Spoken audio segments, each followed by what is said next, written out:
I'm here in the Q Up Arts booth with Douglas Morton, and he's got a new app to show us. Oh, that's good.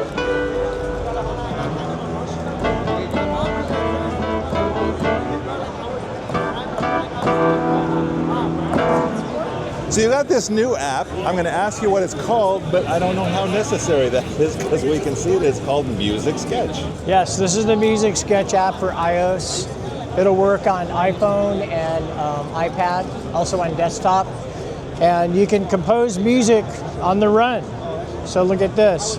You can go into a, we created some templates to just get you started. And so you can add your own chords.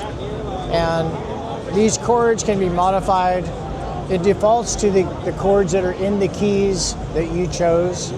But you can sub out you can put any new chord in here with any extension and put it in there. You can also choose the inversions at which everything plays. It's really pretty slick, and our mantra is simplicity with this app. We're trying to just keep it really simple and intuitive. And it's just a lot of fun. So when you get an idea, say you're on an airplane or you're at Starbucks having your triple macchiato, oat milk latte, and you get an idea, you can just quickly nail it in. It's just really fun. And you can also do a score. So I'm sorry, you can do what? You can also do a score. Oh. And then there's two different modes. You can also adjust, and these are all the Q Up Arts sounds. So there's a bunch of drum loops in here of all different genres. From Q Up Arts. Yeah, and the chords. Which, by the way, Q Up Arts goes way back. I have 1 million of their libraries. Yeah, thanks, man. Yeah, I've had Q Up Arts for 35 years, and I used to work at EMU Systems and Optical Media. So I'm a sample veteran. I'm a pioneer. I'm that old. You've got to be one of the first. Yeah, I'm super old like that. Yeah. What were they first released on? Your first libraries? Well, the really early libraries on the Emulator 2 were 5 1/4 floppy disks. And then we built, when I was at Optical Media, we created an RS-422 interface that went between a CD-ROM drive and the Emulator 2. And then we further developed... Emulator 2 then, wow. Yeah, it was way back. This was like 1987, maybe, 86.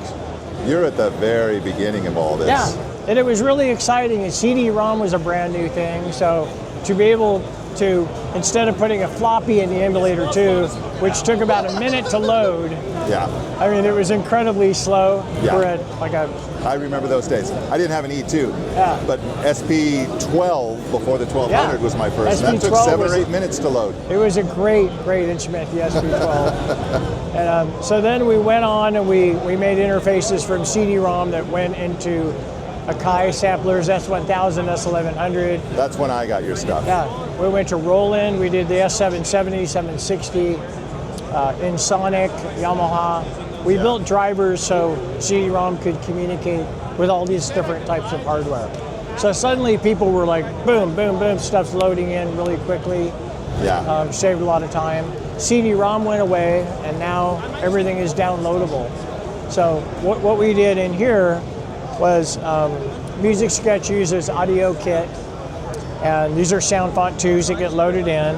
And there's a huge complement of orchestral sounds, guitars, keyboards, percussion, even some sound effects in there.